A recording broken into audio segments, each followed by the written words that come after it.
तुम्हें पता है मेंटली स्ट्रांग होना किसे कहते हैं? 1914 में थॉमस एल्वा एडिसन की फैक्ट्री पूरी तरह से जल के राख हो गई। आग इतनी बुरी तरीके से लगी थी कि फैक्ट्री में कुछ भी नहीं बचा, सब कुछ जल के राख हो गया।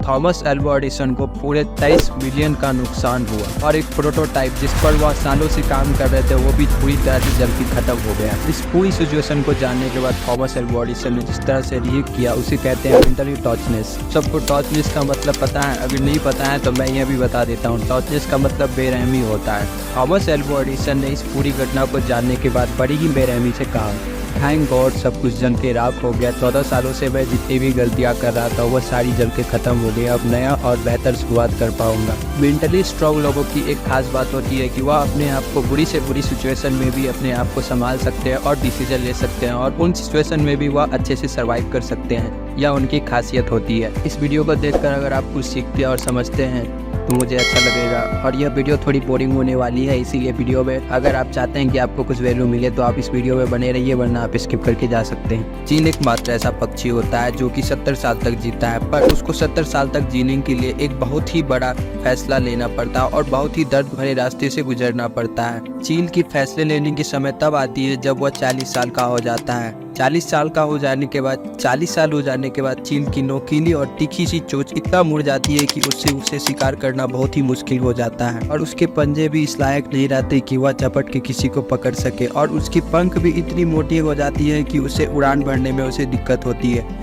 यही वो वक्त होता है जब एक चील को अपनी ज़िंदगी में सबसे बड़ा डिसीजन यानी कि फैसला लेने का समय आता है। तब वह फैसला करता है, तब उसे एक बहुत ही मुश्किल फैसला करना पड़ता है। या तो वो ऐसे ही मर जाए या अपने आप को बदले और फिर से एक नई जिंदगी शुरू करे। अगर वह नई जिंदगी की शुरुआत करने की ओर जाता है तो सबसे पहले एक ईगल की लाइफ में यह प्रोसेस 150 दिनों का होता है। उन 150 दिनों में सबसे पहले उसे एक पहाड़ की चोटी पर जाना होगा। उस चोटी पर उसकी चोंच तब तक मारनी होगी जब तक वह टूट न जाए। जब उसकी चोंच टूट जाती है तो वह फिर से नया चोंच आने का इंतजार करता है। जब उसका नया और तीखा सा चोंच आ जाता है तब वह अपने चोंच से अपने पंजों को उखाड़ लेता है। पंजा नोचने के बाद वह फिर से पंजा आने का इंतजार करने लगता है। जब उसका पंजा वापस आ जाता है तब वह अपने पंजे और चोंच की सहायता से अपनी मोटी पंखों को उखाड़ लेता है। फिर वह अपने पंखों की आने का इंतजार करता है। इन सभी चीजों को करते हुए चील की लाइफ में 150 दिन गुजर चुका होता है। 150 दिन बाद वह अपनी जिंदगी की नई और पहली उड़ान शुरू करता है।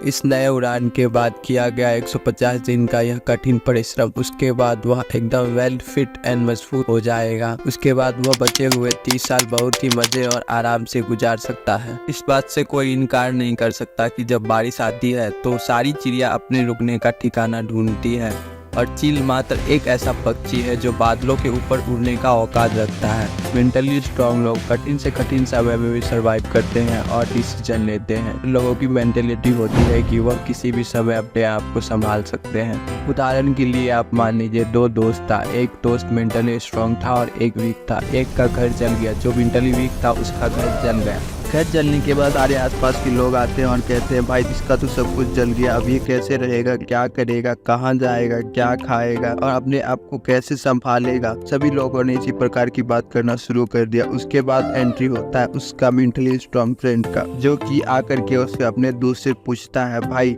क्या जल गया और क्या बच गया। तो उसके दोस्त ने कहा भाई सब कुछ जल गया सिवाय मेरे, मैं ही बच गया, बाकी सब कुछ जल गया, अब मैं कैसे जीऊंगा। तो उसके दोस्त ने कहा कि भाई तू बच गया यह बहुत बड़ी बात है, घर जल गया घर फिर से बन जाएगा, सामान खत्म हो गया वो फिर से आ जाएगा, पर तू जल जाता तो तू वापस नहीं आता ना। हम सबको लाइफ में पॉजिटिव रहना चाहिए और हमेशा पॉजिटिव सोच ही रखना चाहिए, क्योंकि हर सिक्के का 2 पहलू होता है, एक बुरा और एक अच्छा। लाइफ में पॉजिटिव रहने का यह मतलब है कि हमेशा आप उस बुरे पहलू को ही ना देखें, उस अच्छे पहलू को भी ढूंढे जो कि कहीं आप देख नहीं पा रहे हैं। उस पॉजिटिव थिंग को ढूंढिए और लाइफ में पॉजिटिव रहिए। जय हिंद दोस्तों, मिलते हैं अगले वीडियो में।